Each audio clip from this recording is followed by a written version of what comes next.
Hey there, everyone, and welcome to The Big Three, the Facebook Live show that gives you tips and tricks to have a fabulous event on your budget.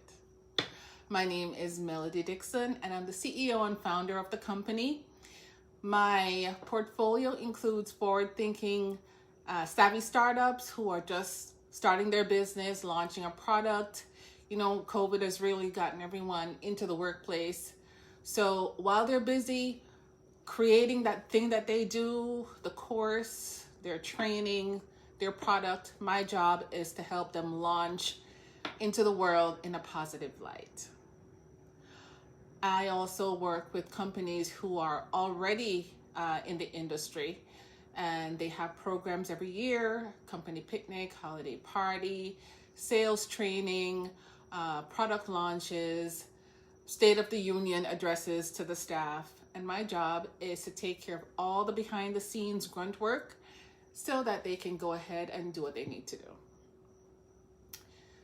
Today, I'm going to be talking about the pre-con meeting. And you must be asking, what's a pre-con and how is it relevant to me having a successful meeting? Well, a pre-con is short for pre-conference meeting. It's a meeting that you have before your event, and that can also apply to a social event.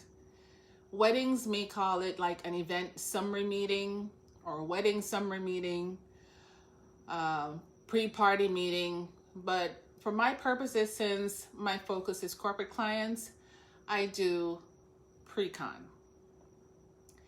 This is where we get together all the key players of the event. That means the planner, the venue, and some vendors. Not all the vendors, but key players like the hotel. And at the hotel, you would talk with the key players there. Everyone comes together and we talk through the details of the event. When do we have it? Some people have it 24 to 48 hours prior to the event. I like to do it at minimum a week before, because if there are any issues discovered during the meeting, we need time to come up with a plan B and execute that. And with the event the day before, that doesn't leave you much time. It's doable, but it's a lot of running around and acting crazy. And that's not how I run. I run my events in order. So a week before, even 2 weeks, depending on how large it is. So we know what a pre-con is, who attends it, and when it is. So the intention with this topic today is to show you 3 key things your pre-con needs to have in order for your event to be successful. And every event needs a pre-con because you never know what's going to happen, and it always makes sense to communicate well and to plan. All right, so the first thing I'm going to share with you is the pre-con agenda. And this is literally a piece of paper that walks you through what's going to happen first, second, third, fourth, and so on, with a start time and an end time. Typically there's a moderator. If I am having the event at a venue, not at a hotel, then I am the main person there. If the venue is at a hotel, then my partner in crime, as it were, would be the conference services manager. And we would pull together this meeting with the key players. And the structure of the agenda would be the intro. So everyone there should show up dressed professionally, name tags if they have that, and business cards. Then we would discuss the timeline of the event, starting from setting up the day before, 2 days before, depending on how involved it is, all the way up to the day after the event when items are broken down and vendors are picking up the items to take back to their location. We talk about also the objective of the meeting, which is to meet everyone involved in executing flawlessly on the day of the event. And that would mean your caterer, your food and beverage, your front office manager, your reservations manager, the chef. If the chef is preparing items that you're not familiar with, or even if you're familiar, you want to see what his plating style is, they can do a tasting during the pre-con as well. So just to save time, you can have those events separately, but I like to do it together.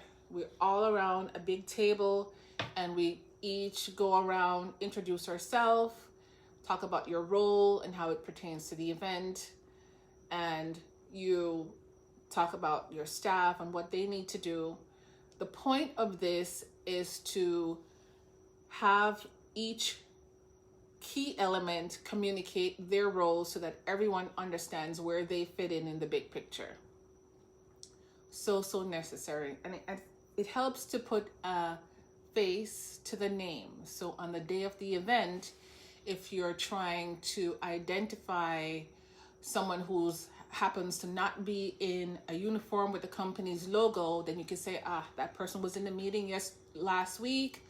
Let me reach out to them and ask for their help to fix things, tweak things, be a support during the event.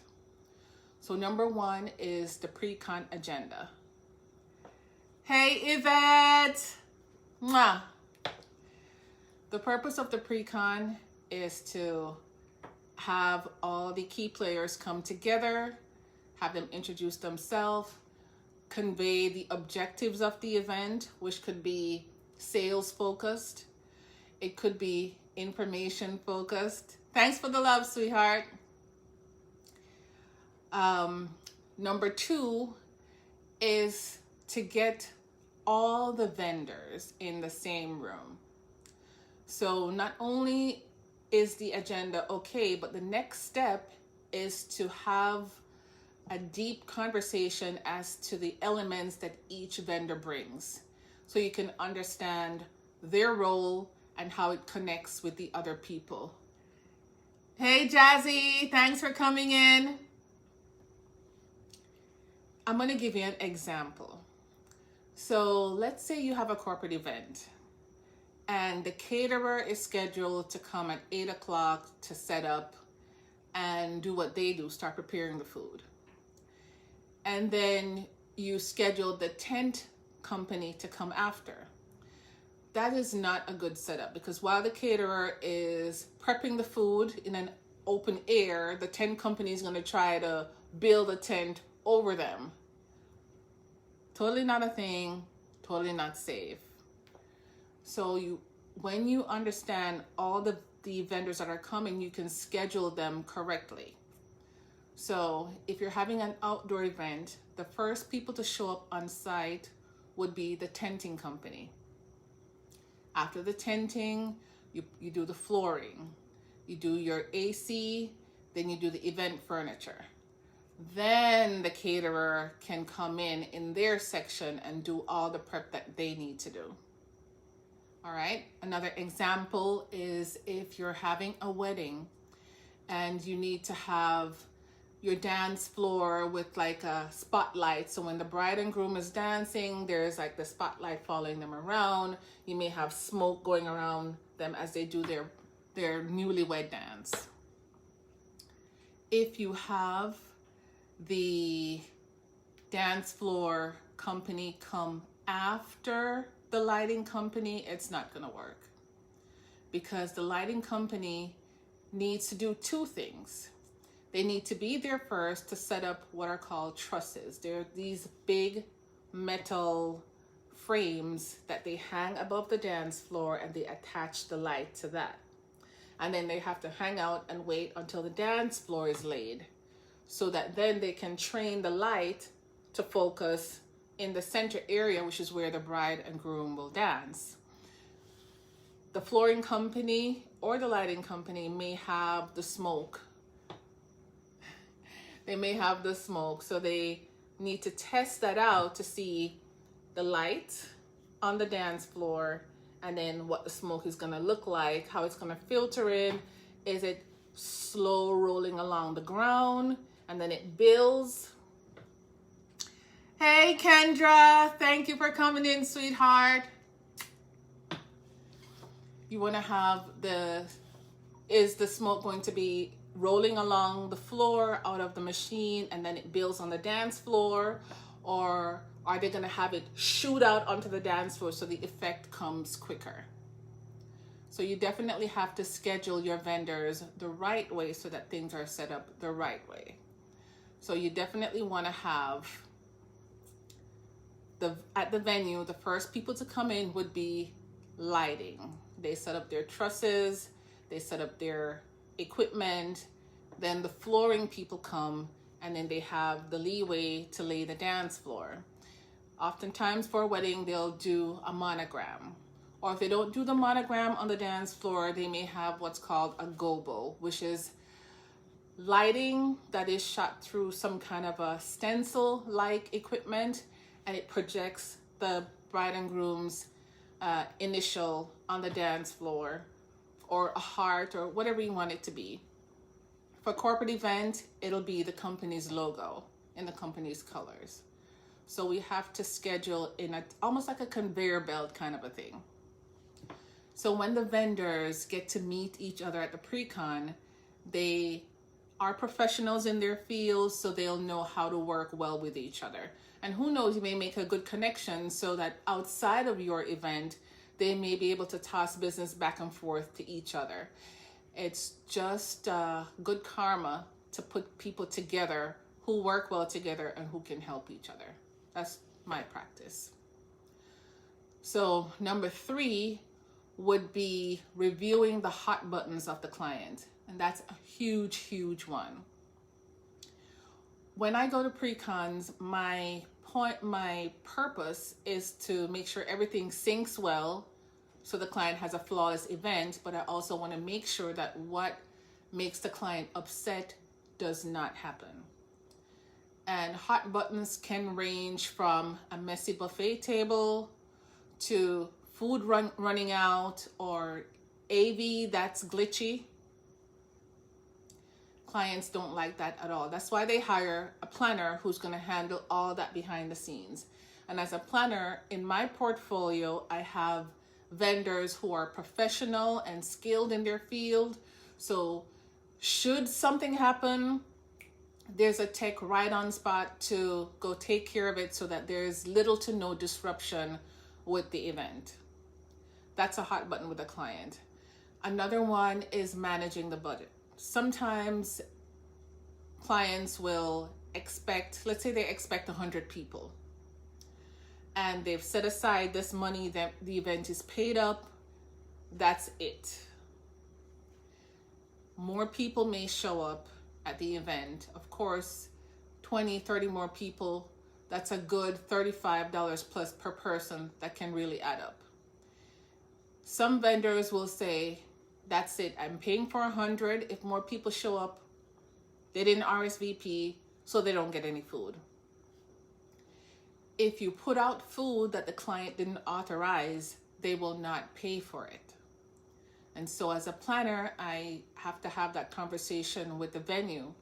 My client has a budget of X amount of dollars for food and beverage. Put out the amount of food for that, and when that is done, that's it.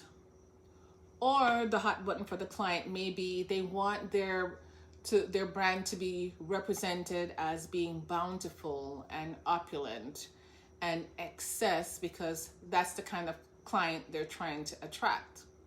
So they may say, keep the food coming, keep the champagne flowing, let's just keep adding so that we never ever run out, because it's a bad image if food runs out at your event. The people who will gossip about that online won't care about the behind the scenes of 100 people RSVP'd, so you put out food for 100. They'll just know the food ran out and the event was a flop because not everybody got the food. And that's what's going to be out there on social media. Now, depending on the client and their budget, they may be concerned about that or not. My job is to represent whatever it is that they're concerned about and make sure the vendors for the event know these are the hot buttons. Make sure these don't ever happen. And should something happen, find me, tell me, and then I'll figure out what to do. Sometimes this can be resolved without getting the client involved. Sometimes I will have to go to the client, pull them aside and say, you've run out of food. You told me to tell food and beverage, don't put out excess.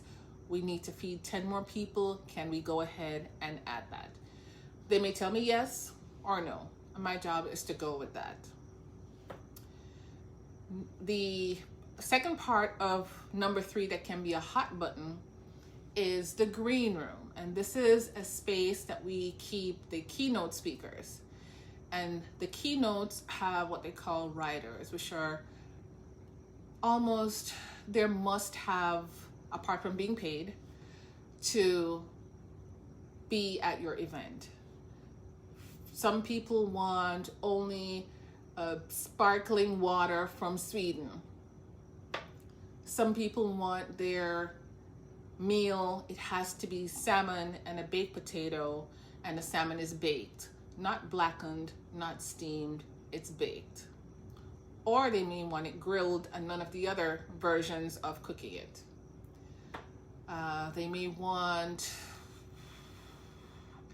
to hear meditation music before they go on stage, or they may want some lively music.